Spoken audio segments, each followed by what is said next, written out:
నమస్కారం, welcome to I dream. ధర్మ మార్గం విత్ విజిత కార్యక్రమానికి స్వాగతం. ప్రస్తుతం మనతో పాటు ఉన్నారు ప్రముఖ ఆధ్యాత్మికవేత్త, విశ్వ నియమాల ప్రచారకురాలు లక్కరాజు నిర్మల గారు. ఇప్పుడు అమ్మతో మాట్లాడి మరిన్ని విషయాలు తెలుసుకుందాం. అమ్మ నమస్తే. నమస్తే అమ్మ, మనం ఏ పూజ చేసినా కూడా ఖచ్చితంగా అక్షతలు లేనిది పూజ అనేది పూర్తి అవ్వదనే చెప్పాలి. కానీ ఈ అక్షతల్లో కూడా చాలా మంది, అది మరి ప్రాంతీయ ఆచారమా లేకపోతే ఎవరికి నచ్చినట్టుగా వాళ్ళు చేసుకుంటున్నారో తెలియదు, కానీ కొంతమంది కుంకుమతోటే అక్షతలు కలపాలి, కొన్ని వాటర్ తడి చేసి కుంకుమతో కలపాలి అంటారు. కొంతమంది లేదు, వాటర్ వద్దు, ఆయిల్ వేసి కొంచెం కుంకుమ వేసి కలపాలంటారు. కొంతమంది కుంకుమ అక్షతలు వాడకూడదు, పసుపు అక్షతలు వాడాలి అంటారు. కొంతమంది కుంకుమ పసుపు కలిపి కలుపుతారు. అసలు రకరకాలుగా చేస్తున్నారమ్మా. మొత్తానికైతే అసలు అక్షతలు ఎలా కలపాలి అనేది ఒక పెద్ద సందేహంగా మారిపోయింది ఈ మధ్య కాలంలో. ఎలా అమ్మా అసలు ఈ అక్షతలు కలిపే విధానం ఎలా ఉండాలి, అక్షతలతో పూజ చేసే విధానం ఏ రకంగా ఉండాలో తెలియజేయండి. తప్పకుండా నాన్న, ఇది ఇప్పుడు జనరేషన్కి నిజంగా క్వశ్చన్. ఎందుకంటే పూజా విధానం, పూజ చేయమన్నారు, అక్షింతలు అనేవి ఎందుకు వేస్తాం, దాని ఆంతర్యం ఏంటి, 2 దీపాలు పెడతాం, 2 దీపాల ఆంతర్యం ఏమిటి ఏమ్మా, అందులో నూనె పోస్తాం, నూనె ఆంతర్యం ఏమిటి, ఒక ఆయన ఏమో ఇంకో ఆయిల్ ఏమంటాడు, ఒక ఆయన కొబ్బరి నూనె ఏమంటాడు, ఇంకో అంతే. సమాజంలో ఎంతో నమ్మకాలు, విశ్వాసాలు ఒక్కొక్క ఊర్లలో, ఒక్కొక్క దేశంలో, ఒక్కొక్క ప్రాంతంలో వాళ్ళ నమ్మకాలు, విశ్వాసాలతో ఈ పూజలు జరుగుతాయి నాన్న. దానివల్ల సార్వజనీనికమైన సత్యం మాత్రమే నేను ఇప్పుడు చెప్పబోతున్నా. అది అందరికీ వర్తిస్తుందో వర్తించదో తెలియదు, కానీ అందులో ఉన్న రహస్యాలను మాత్రం నేను ఓపెన్గా చెప్తాను. అయితే ఏంటంటే, బియ్యము అనేది వైట్ అంటే చంద్రుడికి సంబంధించింది, అది మన ఆజ్ఞాచక్రానికి సంబంధించింది. తెల్లది అంటేనే అమ్మ అని అర్థం, అంటే తల్లి, చల్లని చూపులతో ఉండేది తల్లి. ఈ విశ్వం మొత్తంలో అన్నం పరబ్రహ్మ స్వరూపం అన్నారు. అంటే ఏంది, ఆ బియ్యానికి ఒక వైబ్రేషన్ ఎక్కువ ఉంటుంది, అందుకే శివుడి పూజ చేసినప్పుడు, శివుడికి అభిషేకం చేసినప్పుడు ఉట్టి వైట్ బియ్యమే వేయిస్తారు శివుడి మీద, ఉట్టి తెల్లటి అక్షింతలే వేయిస్తారు శివ రుద్రాభిషేకం చేసినప్పుడు. తర్వాత అక్షితలు వేస్తారు. తర్వాత చేసేటప్పుడు మాత్రం తెల్లటి అక్షితలు మాత్రమే, ఉట్టి బియ్యం మాత్రమే వేస్తారు. ఆయన చంద్రుడికి సంబంధించింది. శివుడి దాంట్లో ఒక చంద్రుడు ఉంటాడు కదా, ఆ చంద్రుడి గురించి. అమ్మవారు కూడా చంద్రుడు ఉంటాడు, అంటే మన శరీరంలో కూడా చంద్రకాంతిని చూపించాను మీకు ఒకరోజు. అట్లాగే ఇక్కడ ఉండే మన ఆజ్ఞాచక్రం అనేది చంద్రుడికి సంబంధించింది. అందుకని ఏం చేస్తారంటే దానికి ప్రతీకగా అక్షింతలు వాడతారు, తల్లికి గుర్తుగా అని అర్థం అనమాట. అయితే ఏంటిది, పసుపు కుంకుమ అనేవి మనకు 2 ఉన్నాయి. పసుపు అనేది పురుషుడిని సూచిస్తుంది, కుంకుమ అనేది స్త్రీని సూచిస్తుంది. ఈ విశ్వం మొత్తం శివపార్వతులతో పార్వతులతో నిండి ఉంది. అంటే స్త్రీ శక్తి, పురుష శక్తి. అదే మా విశ్వ నియమాల్లో 12వది gender, the law of gender. అయితే ఏంటి, ఈ విశ్వం మొత్తం స్త్రీ పురుష శక్తితో ఉంది. మన దాంట్లో కూడా సగం పురుషుడు ఉంటాడు. పురుషుడు ఇది ప్లస్, ఇది మైనస్. ప్లస్ అనేది పురుషుడు, మైనస్ అనేది ఇక్కడ సూర్యనాడి, ఇది చంద్రనాడి. కాబట్టి పసుపు కుంకుమ ఎందుకంటే బ్యాలెన్స్ చేస్తారు. ఇందులో ఒక నిగూఢ రహస్యాన్ని కూడా నేను చెప్తాను. ఎప్పుడైతే లలితా పారాయణం విపరీతంగా చదువుతూ అమ్మవారిని జపిస్తూ పోతుంటారో స్త్రీలు, భర్తతో విపరీతమైన గొడవలు జరుగుతాయి. ఎందుకు, ఆమెలో స్త్రీ శక్తి అధికంగా వస్తుంది. ఎప్పుడైతే స్త్రీ శక్తి అధికంగా వస్తుందో పురుషుడు డౌన్ అయిపోతాడు వాళ్ళ ఇంట్లో. హస్బెండ్ అండ్ వైఫ్ మధ్య గొడవలు జరుగుతాయి. కాబట్టి ఎవరైతే లలితా పారాయణం చేస్తారో ఎక్కువ శివార్చనలు కూడా ఖచ్చితంగా చేయాలి. అందుకే చూడు, విష్ణు పూజలు చేసినప్పుడు, విష్ణు సహస్రనామ చదివినప్పుడు లక్ష్మీ చదవమ్మా మర్చిపోతావేమో అని అంటారు. అంటే ఈ విశ్వం మొత్తం స్త్రీ పురుష శక్తితో ఉంది, మనలో కూడా స్త్రీ పురుష శక్తి ఉంది. మనం ఏ దేవుణ్ణి ఎక్కువగా కొలుస్తున్నామో ఆ శక్తి మనలో విజృంభిస్తుంది. మనం లలితా పారాయణం ఎక్కువ చదవడం మూలంగా మనలో స్త్రీ శక్తి అధిగమిస్తుంది. స్త్రీ శక్తి ఎప్పుడైతే అధిగమిస్తుందో పురుషుడు డౌన్ అయిపోతాడు, అబ్బెబ్బెబ్బెబ్బే అంటుకుంటున్నాడు, గొడవలు జరుగుతాయి. ఈమె తాటికి అతను తట్టుకోలేడు అని అర్థం. అంటే 2 బ్యాలెన్స్డ్గా చేయడానికే అక్షితలు వాడతాం. అక్షితల్లో పురుషుడు అంటే పురుష దేవుళ్ళకి, ఎవరికి వినాయకుడికి పూజ చేసినా, శివుడికి పూజ చేసినా, లక్ష్మీనారాయణుడికి పూజ చేసినా, లక్ష్మీనారాయణ వ్రతాలు, వరలక్ష్మి పూజ కాదు, సత్యనారాయణ వ్రతం చేసినా పసుపు కలుపుతాం. ఓన్లీ పసుపు అంటే పురుష దేవుళ్ళకు పూజ చేసినప్పుడు పసుపు కలుపుతాం, స్త్రీ దేవతలకు పూజ చేసినప్పుడు కుంకుమ కలుపుతాం. అది శాస్త్రం. అయితే స్త్రీ పురుష శక్తి రెండు సమానం చేయాలనుకునే కొన్ని ఊర్లలో విశ్వాసాలు ఉంటాయి. అప్పుడు పసుపు కుంకుమ రెండు కలిపి వాడతారు. నూనెని వాడమని కొందరు, నీళ్ళని వాడమని కొందరు చెప్తారు. నీరు అనేది మన స్వాధిష్టాన చక్రం. నీటితో కలిపినా ఒకటే ఫలితం ఉంటుంది. అంటే అందరితో అన్యోన్యతాభావం పెరుగుతుంది నీరు కలిపితే. లేదు నువ్వులు కలిపితే మూలాధార శక్తి మనకు యాక్టివేట్ అవుతుంది. నూనె కలిపితే నువ్వుల నూనెతో దీపం పెడతాము. నువ్వుల నూనెతో కూడా అక్షింతలు కలపండి అంటుంటారు కదా. నువ్వుల నూనెతో వేసి కలిపినప్పుడు, అందుకే చూడు పెళ్లిళ్ళల్లో తలంబ్రాలు ఒకళ్ళ మీద ఒకళ్ళు పోసుకుంటారు. అంటే స్త్రీ పురుష శక్తిని ఈక్వల్ చేయడానికి తలంబ్రాలు.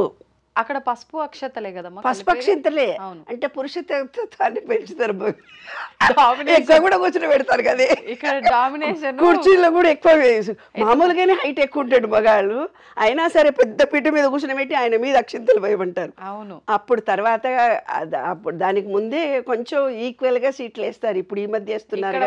అంతకు పూర్వం అయితే మాత్రం ఎక్కువ పెద్ద సీట్లోనే కూర్చుంటే నిలబడి వేసేవాళ్ళు ఆడపిల్లలు పాపం. ఇప్పుడైనా ఫస్ట్ స్టార్టింగ్ లో అలానే కదమ్మా, అలానే చేస్తారు. తర్వాత కూర్చొని పెడతారు. కాబట్టి తలంబ్రాలు పోయడము అంటే మరి ఇంటికి ఎవరైనా వచ్చినా ఆశీస్సులు ఇయ్యమ్మా నీ చేతితో అంటుంటారు. ఆ బియ్యం పట్టుకొని మీరేమి ఆశీర్వచనం ఇచ్చినా 100% సక్సెస్ఫుల్ గా అవుతుంది. అందుకే గురువులు, పీఠాధిపతులు, ఋషులు మన ఇంటికి వచ్చినప్పుడు, పెద్దవాళ్ళు వచ్చినప్పుడు వాళ్ళకి దండం పెట్టు నాన్న, అక్షింతలు ఇచ్చి ఆశీర్వచనం తీసుకో అంటాం. అందులో ఆంతర్యం ఏమిటంటే పాజిటివ్ ఎనర్జీ తొందరగా వస్తుంది. అమ్మ ఇప్పుడు భగవంతుడికైతే స్త్రీతత్వానికి ఒక రకంగా, పురుషతత్వానికి ఒక రకంగా, లేదు రెండు కలిపి అంటే ఈ రకంగా వాడదాం అనుకున్నాం. వివాహానికైతే పసుపు.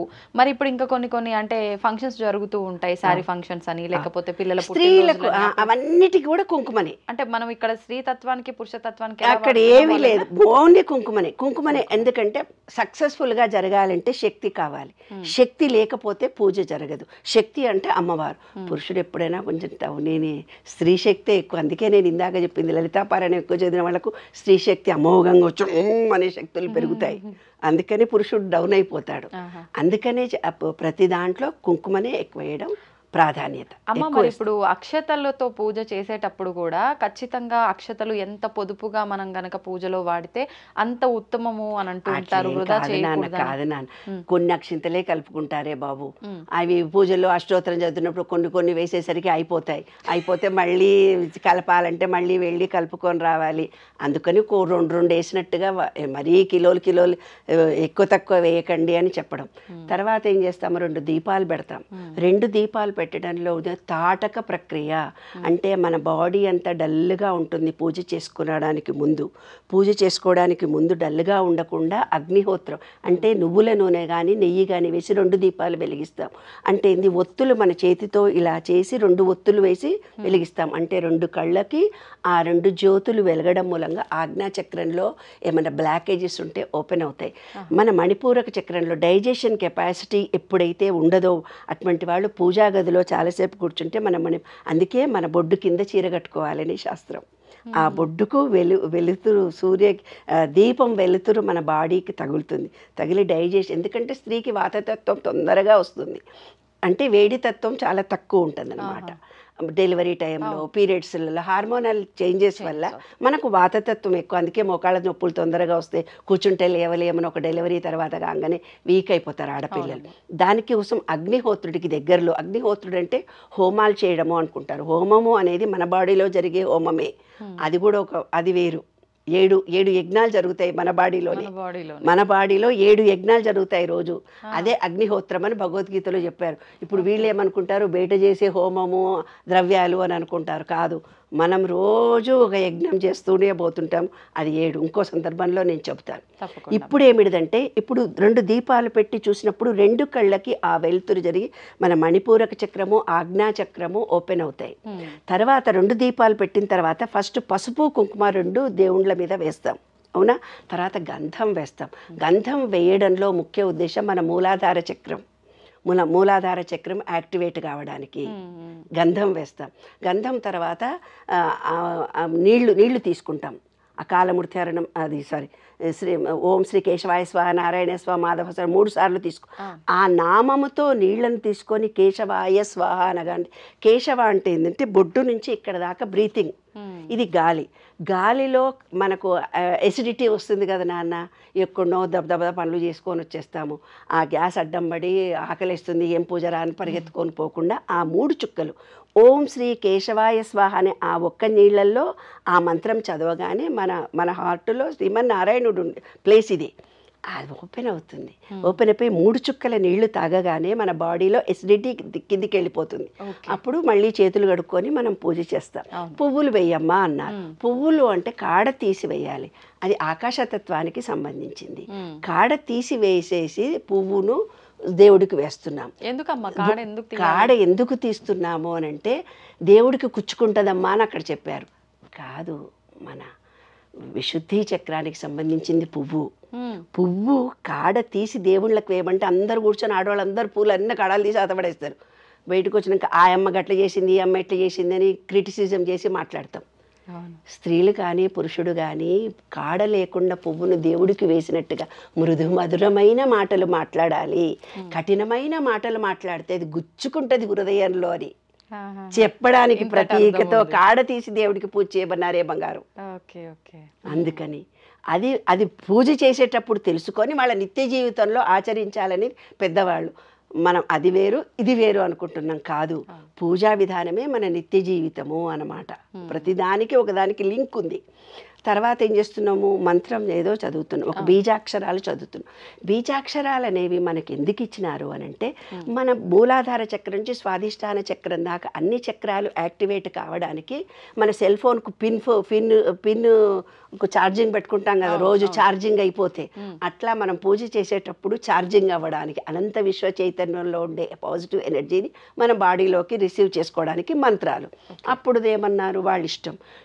శివుడికి సంబంధించిన శ్లోకాలు చదువుకుంటే ఓం నమ శివాయ అంటే శివుడు అనుగ్రహం కలుగుతుంది. అమ్మ ఓం మహాలక్ష్మి నమః అనుకుంటే అమ్మవారి అనుగ్రహం కలుగుతుంది. మీరు ఏ దేవుడు, ఆంజనేయ స్వామి అంటే ఆంజనేయ స్వామి. ఇది పూజా విధానంలో ఆయా దేవుడి అనుగ్రహాన్ని పొందటానికి. ఈ బీజాక్షరాలు ఏవైతే ఉన్నాయో భగవంతునికి మనకు అనంత విశ్వంలో పంచభూతాలకి మన శరీరంలో ఉండే పంచభూతాలు యాక్టివేట్ జరగడానికి. అమ్మ ఒక చిన్న డౌట్, ఇప్పుడు మామూలుగా పువ్వులతో ఆడుకుంటున్నప్పుడు పిల్లలు పువ్వులు చుంచి ఇట్లా పైన వేస్తే అలా పువ్వులు పైన జల్లొద్దు అని చెప్పి అంటారు. కానీ ఈ మధ్యకాలంలో ఇది జనరేషన్ మారుతున్న కొద్దీ భగవంతుడి పైన పువ్వులు వేస్తున్నాము కాబట్టి అక్షతలు వేస్తున్నాం, పువ్వులు వేస్తున్నాం. మరి దీని నుంచి తీసుకుంటున్నారో ఎలా తీసుకుంటున్నారో తెలియదు. కానీ ఫంక్షన్లలో కూడా, వివాహంలో అయినా సరే మిగతా ఫంక్షన్లో అయినా సరే అక్షతల్లో పువ్వులు కలపడం అనేది ఎక్కువగా చూస్తున్నాం. అసలు పువ్వులు అలా వేయొచ్చు అంటారా? పువ్వు రేకులు చల్లుతూ ఉంటే సుగంధం అంతకంటే ఎక్కువ ఇంకేం లేదు. అదొక ఆర్టిఫిషియల్, దాంట్లో ఫలితం రాదు. ఫలితం పువ్వుని ఎప్పుడైతే నువ్వు తుంచావో అంటే దానికి ప్రాణశక్తి పోయినట్టే కదా. ఒక పువ్వు ఈ విధంగా వేసినప్పుడు అంటే ఒక మాట మనం తుంచినట్టుగా మాట్లాడతామే, అబ్బా ఆమె మాట తుంచినట్టుగా మాట్లాడుతుంది, ఆ మాట బాగలేదు అంటే మనం ఎన్నో సందర్భాల్లో రోజు వింటుంటాం. అంటే పువ్వును తుంచినప్పుడు ఎలాగైతే తుంచినట్టుగా ఉంటుందో మన మాట అలా తుంచినట్టుగా ఉండకూడదు. పుష్పంలా ఉండాలి, మృదుమధురంగా ఉండాలి, ప్రేమగా ఉండాలి, లాలనతో ఉండాలి, ఆత్మీయతతో ఉండాలి, అనురాగంతో ఉండాలి. ప్రేమ ఉబికి వచ్చేసి అయ్యో నా మనిషి అన్నట్టు కలిగేటట్టుగా మనం మాట్లాడగలగాలి. అది జీవిత సత్యం నాన్న. అదే దేవుడి పూజకి మన బాడీలో ఉండే పంచభూతాలకి అవినాభావ సంబంధం. తర్వాత ఏం చేస్తావు, ప్రసాదం ఇస్తావు దేవుడికి. ప్రసాదం అంటే అపానాయ స్వాహ, ఉదానాయ స్వాహ, సమానాయ స్వాహ అంటే నేను ఈ ఆహారం తింటానైనా కింది నుంచి గ్యాస్ వెళ్ళిపోని పైనుంచి హార్ట్కు మంచిది, కానీ ఇక్కడ నుంచి పైదాకా ప్రాణశక్తి రాని హార్ట్కు మంచిగా పోని వ్యానాయ శరీరం మొత్తం చక్కగా గాలి ప్రసాదించమని ప్రసాదం ఇచ్చావు. ప్రసాదం తర్వాత హారతి ఇస్తున్నాను. హారతి ఇవ్వడం అంటే ఏంటిది, మనలో ఉండే ఆత్మ విశ్వ చైతన్యంలో ఆత్మ పరమాత్మ లౌకికంగా కలిసిపోవడము. అక్కడ నువ్వు ఒక అగరబత్తి వెలిగిస్తావు, పూజ చేసే ముందు 2 అగరబత్తులు వెలిగిస్తావు. అగరబత్తి అనేది మన హార్ట్కి సంబంధించింది. ఎక్కడి నుంచైనా దూరం వాసన వస్తే అబ్బా ఏదో మంచి వాసన వస్తుంది అని అనుకుంటాం కదా నాన్న. అంటే మన హార్ట్ చక్రానికి సంబంధించింది అగరబత్తి అనేది, సుగంధానికి సంబంధించింది. అంటే మన మాట ఎలా ఉండాలంటే ఇక్కడ మాట్లాడిన దేశవ్యాప్తంగా ప్రచారం అయ్యేటట్టుగా అందులో ఎనర్జీతో కూడుకొని ఉండాలి, ప్రేమతో ఉండాలి, ఒక కృతజ్ఞతతో ఉండాలి. అదే అగరబత్తి. హారతి అనేది ఆత్మకి పరమాత్మకి మొత్తంకి కలిపేసుకుని ఏకత్వాన్ని పొందడం. నాయనా నేను మొత్తం నీవే నీవే నేను అంటే ఈ విశ్వమంతా పరమాత్మనే, నేను నాలో ఉన్నది పరమాత్మనే, బయట ఉన్నది పరమాత్మే, ఏకత్వాన్ని పొందడము. అది చివరికి తర్వాత చప్పట్లు కొట్టి దండం పెట్టుకొని మీ కోరిక చెప్పుకొని పెట్టుకొచ్చేస్తారు. అంతే. సంతోషం అమ్మ, చాలా చక్కగా వివరించారు, మాకున్న డౌట్స్ అన్నీ కూడా క్లియర్ చేశారు. ధన్యవాదాలమ్మా. మంచిది.